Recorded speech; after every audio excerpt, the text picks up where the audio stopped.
Greetings comic book fans and welcome to the Dude Cave. I'm Jason and these are my comic book reviews for the second week of September 2015. We've got 13 books to review this week, so without further ado, let's get to those reviews. So kicking things off with DC, and just 3 books from DC this week. We start with Superman Action Comics issue number 44, and I'd say this one was a bit of a mixed bag. We do get answers into what these shadow creatures are, and they seem to be this single entity called Wrath, and she can kind of create creatures out of people's negative emotions and kind of take people over. And she's been using this whole thing with Superman to kind of create this army of like soldiers. That's kind of the gist you get from what's going on here, and there's some really great action between as Superman kind of confronts Wrath and we get answers, so that's all good. On the downside, there's some things that don't make sense. For example, Lee gets kind of partially possessed, but she can control it, and at this stage that don't make sense. Now it might be explained next issue or the issue after, but for right here, right now, it didn't make no sense why she can control it, you know? So yeah, so there was something, so this was, like I say, a mixed bag. Art-wise, it's still great, but the last couple of pages, the art shifts, and instead of our regular artist, Aaron Kuda, it is Howard Porter who does the last couple of pages, where we get to see this villain Wrath, and she's got this bigger scheme. I kind of thought like she's speaking to somebody, and she says, "I've been ready for 2,000 years. The future is still sort of unchanged." So I'm kind of wondering, because it's Howard Porter and he does do a book called Justice League 3001. I'm wondering, is this whole kind of Superman story going to kind of tie into that? Is it some villain from the future come back to kind of change things? I don't know. But that was one possibility, just because it was Howard Porter and they were talking about the future. And I might be way off base with that. But all in all, I did enjoy this. But like I say, I felt it was very much a mixed bag. I'm going to give Superman Action Comics issue number 44 3 stars out of 5. So next up we have Batman Superman issue number 24. This issue, I got the variant cover, which I really like there. The Green Lantern 75th anniversary cover, with the classic versions of Superman, Batman and Green Lantern, which I really like that cover. This issue I enjoyed. It feels like it finishes off our story we've been following, with these subterranean people who want to steal this this sun that has been made by Lucius Fox, but it's unstable. Superman and Batgordon are trying to stop them, but then Aquaman gets involved on the side of the subterranean people. There's lots of action in this, and things are really moving towards a conclusion, which is good. I did kind of feel a bit of frustration that surely if Aquaman listened to Superman, I didn't understand why it had to come to fisticuffs. These two have got this history. You'd think Aquaman would take Superman at his word, you know, rather than fighting him. That didn't make total sense to me. And also I felt where we get to like when the Superman and Batgordon are trying to stop this thing exploding or trying to save people, there was a kind of elements there that I found a bit confusing. But other than that, I liked the issue, and I liked that we were getting a conclusion and the story moves along nicely. There was some nice art in here. That's one of my favourite door pages. Now there are 3 artists on the book, but the main bulk of the story, we've got the one artist does the one kind of big bulk of the story.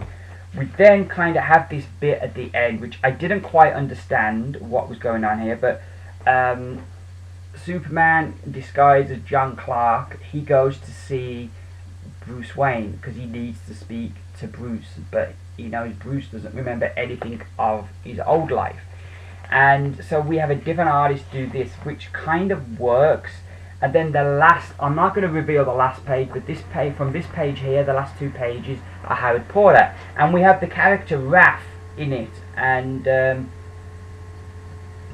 and it seems like there were all these different villains that are part of kind of, maybe all the other stories are going to be like this as well. We've got a different villain for each story, and they've all got this bigger plot going on. So all these like kind of separate stories are all kind of going to join up at the end, which I think is a clever way to do it. You know, rather than have like a whole kind of big story arc that's connected, just have maybe the last bit at the end connected. I like that. I thought that's nice. Again, it's Howard Porter, so I'm kind of wondering, is it going to tie in maybe with Justice League 3001, which would be a clever thing to do. Kind of, I don't know how sales of that book are going, but kind of a crossover with Superman, you'd imagine should help it. But all in all, I enjoyed this one. There were negatives, but I thought mainly I really enjoyed it. So I'm going to give Batman Superman issue number 24 4 stars out of 5. So our final DC book of the week, it is Batman issue 44. This issue we give Greg Capullo a well-deserved rest, and we've got Scott Snyder writing with Brian Azzarello and Jock doing the art. We get a kind of nice one and done story. It was nice to see Bruce Wayne in a Batman story again. I loved seeing him play detective. I love Batman stories like that, where he's having to do that kind of stuff, and Snyder writes that kind of Batman really well. We have kind of some elements here, kind of social commentary elements in here that, you know, are nice to be like kind of thought-provoking. You know, and it's nice to have a book like that occasionally that kind of pushes you to think a bit. So that's nice. So I liked that. I didn't kind of like the scene at the end with Batman and the kids. I think it would have fitted for the Batman of the TV series in the 60s. But for this Batman, nah, he's going to stand there and kind of start talking to kids, and nah, I didn't like that at all. I just didn't think that fitted the character, even though I know what they were trying to get. I just think that would have been a good story with a different character, maybe like a Superman or the Flash or a character like that. But for Batman, I just didn't think that really fitted. The other thing I was disappointed in, I thought we was going to find out more about our new villain, Bloom, and all we really learnt in this issue is that he's been around a long time, you know, so that we didn't really learn. But the one thing, because like, I know there's a theory out there that Bloom is the Joker, and what I liked is, like, we've got this bit of paper here as Batman's trying to find out who Bloom is, and he's kind of crossed everyone off, but there's no Joker on there. And I'm kind of thinking, is this supposed to be a point before he's met the Joker? Because otherwise, why is the Joker not on there? You think Joker would be one of the names he'd kind of look into first. So I'm kind of like, I found that interesting that Joker's not on there, you know. Maybe it's totally something random and nothing, but I just felt that's interesting with the some people having the theory that Bloom could be the Joker. I was disappointed with, like I say, I thought the whole point of this issue of going back into a Batman story was that we were going to learn a bit more about Bloom, and we didn't really. So that was disappointing. The last thing that kind of annoyed me is, for anyone who's bought the book, it is a $4.99 book. I didn't realise till I got home that it was a $4.99 book. I just picked up my order, paid for it, got home, and I was kind of checking through my books, and I noticed it was $4.99. So there's part of me that is kind of annoyed because I didn't know. I feel like I never got the choice, and part of that's on me, but I shouldn't have to check every issue every month just in case they put a $4.99 one in this month, you know.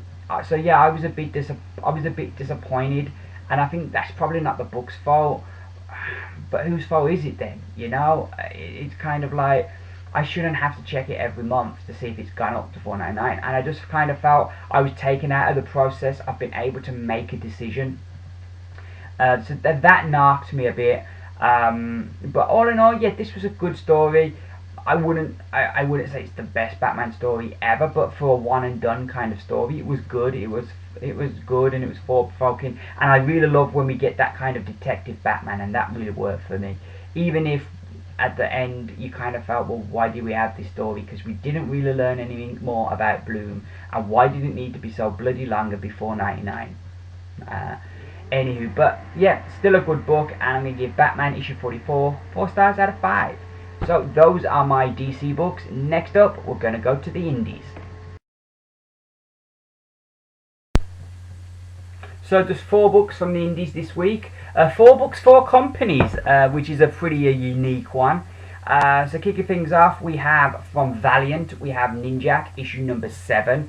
I really enjoyed this. I'm really loving this whole story, as Ninjak's looking to take down this group called Weaponeer, who make weapons and sell them to people. Like, you want a weapon, you give them what kind of weapon you want, and they'll find a way to create that weapon and sell it to you.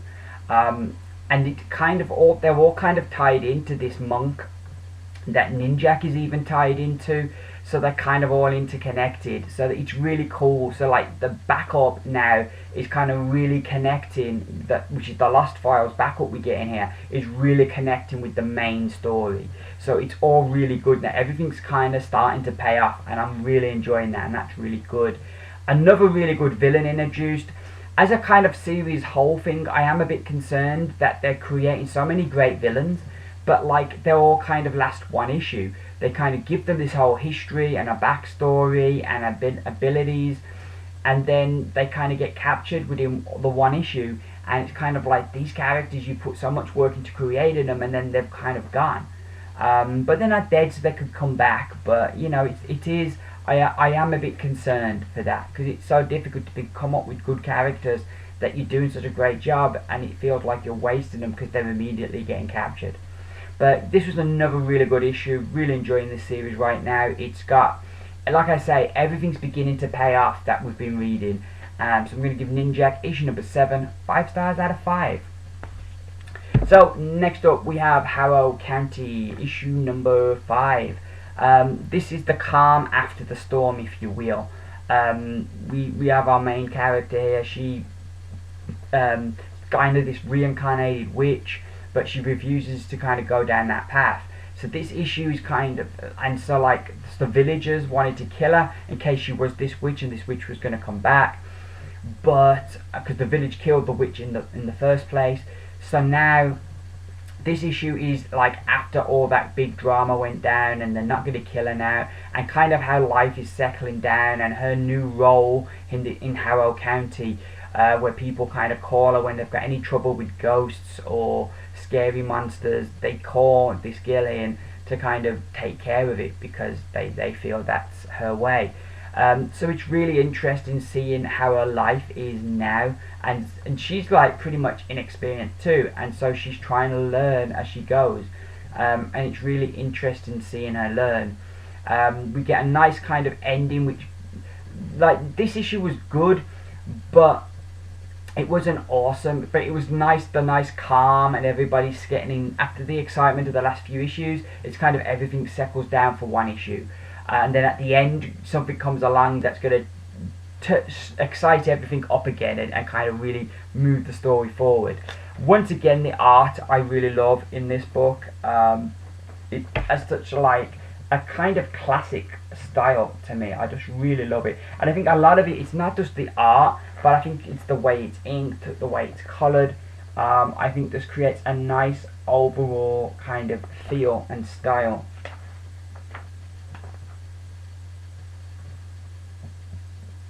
You know, I really like this book. Another really good read. I'm going to give this issue 4 stars out of 5. So next up we have Doctor Who. I'll start again. We've got Doctor Who 12th Doctor Adventures issue number 11, and this book is a kind of one-shot story, as the Doctor and Clara kind of end up in Derbyshire in 1845, and the Doctor arriving there causes this woman to kind of fall off her horse and hurt her ankle. So the Doctor takes her back to a house, and the house appears to be haunted with people coming under this strange fever, where they go around trying to kill people. And so the Doctor decides to stay and get to the bottom of this, and It's a really good story, a nice one and done story, moves along at a nice pace, nice interactions between the characters, and was a lot of fun. I really enjoyed this, and we give Doctor Who 12th Doctor Adventures issue number 11 4 stars out of 5. So our final indie book of the week, it is Injection, issue number 5. This has been a book that, it's a difficult one, this book is. It's one of the books that is, I think, would really read fantastically well as a trade. As a trade, be awesome. Because you get that whole chunk of it.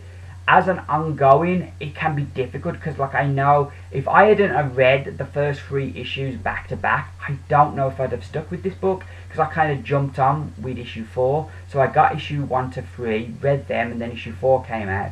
So I kind of read a lot of it in a chunk, and it worked better. I think if I'd have been reading this month after month, I don't know if I'd have got to 5, because it has been very confusing.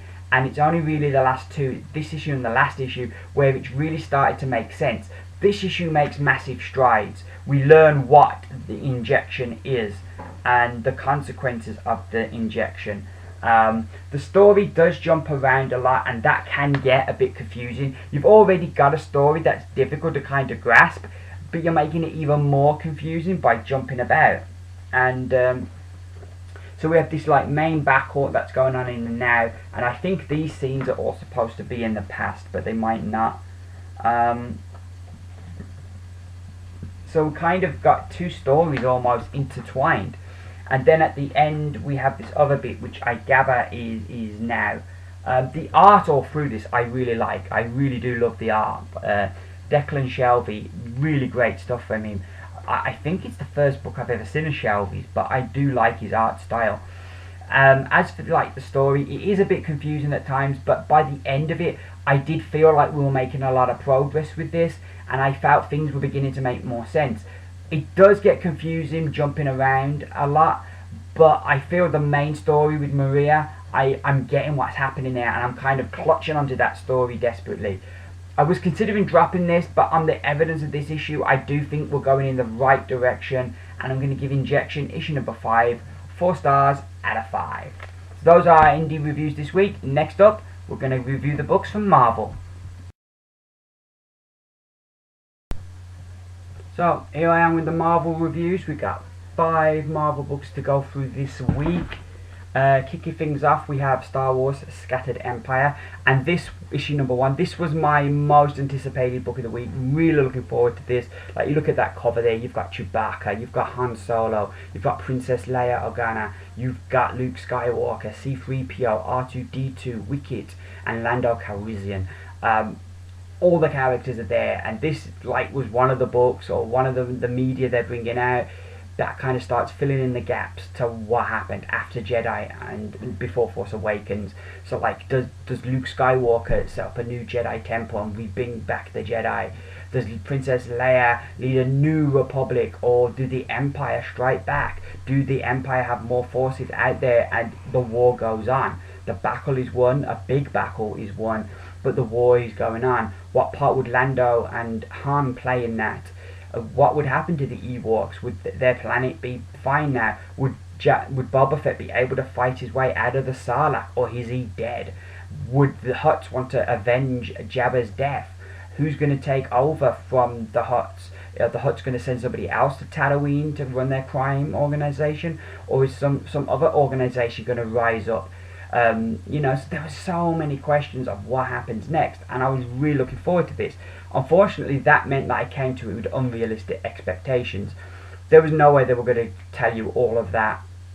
And when you read the book, it's disappointing in that it only features cameos from some of these characters and doesn't really address these characters on the cover. It doesn't address any of these characters, essentially what happens to them. Maybe Han Solo, you could kind of get away, say, yeah, it shows what Han does next. But we don't see none of these characters as our main characters. We're instead introduced to this woman called Shara, and she's an X-Wing pilot. And one of the things I did really like that they did here was that they kind of start the book at the end of Return of the Jedi, and we see this X-Wing pilot, and the end of Return of the Jedi through her eyes. And like, one of the things I always wondered about was when Luke Skywalker took the shuttle to leave the Death Star, why didn't none of the rebels shoot him down thinking he was an Imperial? And that kind of gets answered here, as she's the X-Wing that goes after the shuttle, and he communicates it's him, it's Luke Skywalker on board. So I liked that. And the other thing that I really liked was that because they introduced Shara to take an unfamiliar character, but they've put her in a familiar setting, so you instantly take to that character quicker because it's a familiar environment. You've seen these scenes from the end of Return of the Jedi hundreds of times. They're ingrained in our memories and our consciousness, and so I just thought it was a clever way to put a new character in there and to kind of put them in this familiar situation to make us. Yeah, I was just really impressed with that. Thought that was really impressive, and the art throughout this book was really good. We're introduced. Really, the book introduces Ashara and her. I can't remember if he's a husband or a boyfriend, but Sergeant Dameron. And there is a character called Poe Dameron in Force Awakens, so I don't know if these are his parents. But so we're introduced to these two characters, and most of the book's kind of introducing these characters while letting us know the situation. So we never see none of the main characters from the movie in this. And then at the end, they have to go and do this other strike because there's still Imperials left on Endor, and they don't want to leave nothing there for the Ewoks. So they go to take these out, and that kind of pushes our story forward from there. But so yeah, I was disappointed when I got to the end of this and kind of realised we weren't going to get none of the main characters. And I think the cover is just as much to blame for that. However, I did enjoy the book. I like the characters they introduced, and the art is absolutely gorgeous. And I am looking forward to see where this is going to go next. And so I give Star Wars Scattered Empire issue number 1 4 stars out of 5. Whew. Next up, we stick with Star Wars, and we have Star Wars Darth Vader issue number 9. This issue, Darth Vader and Inspector Tanoff are on the case to investigate who stole Targ's money. It was Darth Vader, of course, but Vader's covered his tracks really well. But Tanoff, it seems really good, and he's going to have much more of a challenge with him than the last guy that Targ put Vader with. This guy's a lot more of a challenge, and I really like seeing the double hack of Vader and Inspector Tanoff, and seeing the investigation was really good. Then at the end we get a nice little bit there where Vader sent his other person off. I always forget her name. Dr. Alpha. Sends Dr. Alpha off to find something else, and yeah, that looks very interesting as well. So all in all, this was another good issue, and I'm really liking the direction of the series, and I give Darth Vader issue number 9 4 stars out of 5.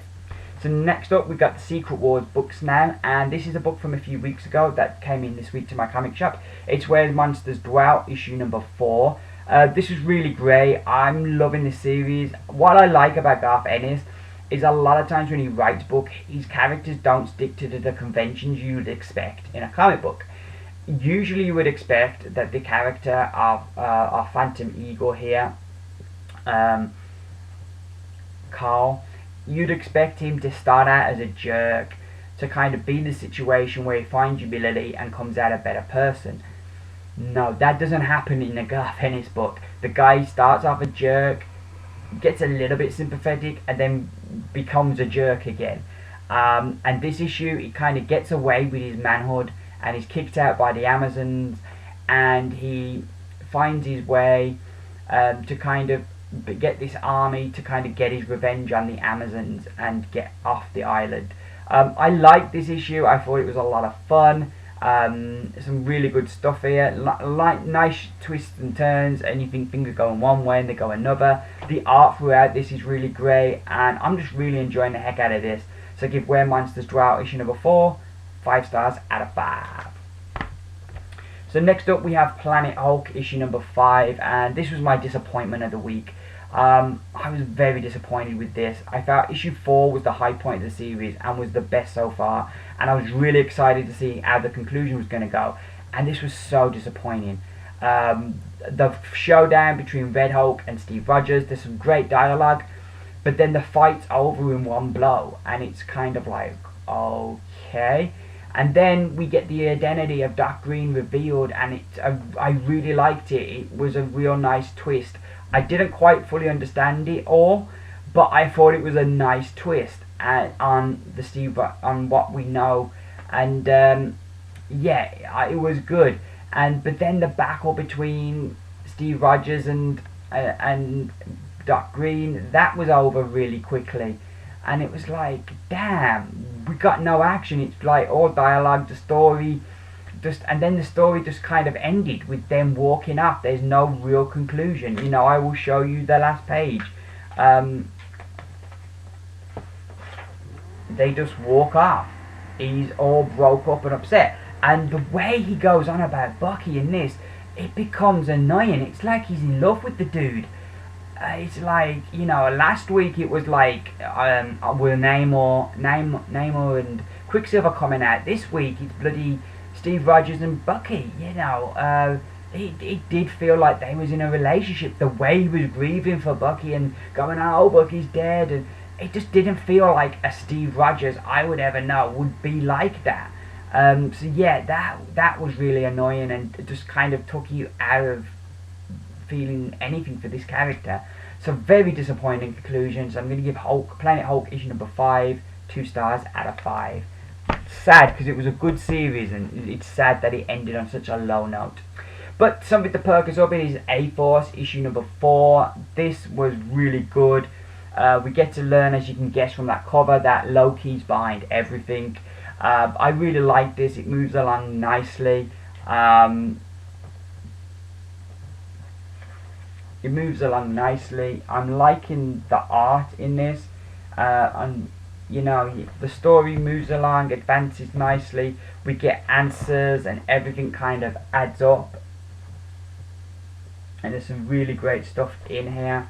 And kind of where we end the series on, end this issue on, is really good, and I'm really looking forward to seeing how things are going to finish off in issue 5. But really good stuff. I'm going to give A-Force issue number 4 5 stars out of 5. So those are all my Marvel books. Next up, it's Pick of the Week. So, Pick of the Week for the second week of September 2015 is Miss Marvel issue number 18. Last Days of Miss Marvel. I thought this had finished for some reason. I thought this had finished. And I was totally not expecting it, so it was a pleasant surprise when I got to my comic shop and it was there. I was like, oh, Miss Marvel. It was a really nice surprise. This issue has nothing to do with that cover, so I don't know what's going on with that cover, but this issue is really good. We get a lot of stuff going with Amir going on, and Amir and Cameron have a real good showdown. That's really good. There's some really nice moment between Captain Marvel and Miss Marvel that I really liked. And really summed up the series, as it's funny and sad all at the same time. And then we get some nice moments between Kamala and her family, and it just really grounds the book. And this, like I keep saying this every time it comes out, it reminds me so much of Buffy the Vampire Slayer, and that's a good thing, because I feel they captured like that Buffy was a real person, that she wasn't just this hero. They gave her a real life and a real world, and that was very much for me what separated, as a kid, what separated Marvel from DC. Marvel's characters seemed to have real lives, some of them did anyway, and Miss Marvel fits perfectly into that, and I think that's one of the things that I love about the book, is that she's got her real life going on as well as a superhero life. And I just loved the book, and I thought this issue just totally epitomised everything I love about the book. The art was great, the story was great, moved along nicely, and just really great stuff, and I'm really looking forward to the final issue. And we already know that they're relaunching this in October, November time, so that's really cool, so I'm really happy about that. But yeah, this was fantastic, and I'm going to give Miss Marvel issue number 18 my pick of the week.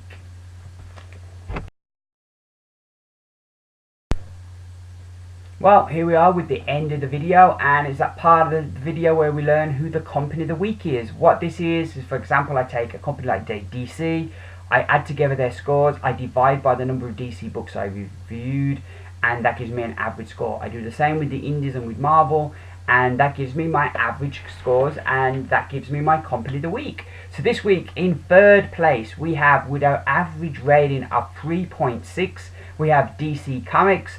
In second place with an average rating of 4.1 we have Marvel Comics. So our winners this week with an average rating of 4.2 are the Indys, and there were like 4 books this week from 4 different companies. We had Dark Horse Comics, Image, we had Titan Comics and Valiant. So the Indys were the company of the week this week. The backup plan for this week is I will be back on Wednesday with my haul video, and then I'll be back at some point over the weekend with my reviews. This week I think I've got 12 or 13 books again this week, so I'm hoping that will mean I'll get them read quicker. You know, you can but hope. So yeah, that's pretty much everything I've got to say. Hope you enjoyed the video. If you did, please give me those beautiful thumbs up. All that leaves me to do is to thank you very much for watching. I've been Jason. These have been my comic book reviews. Bye for now.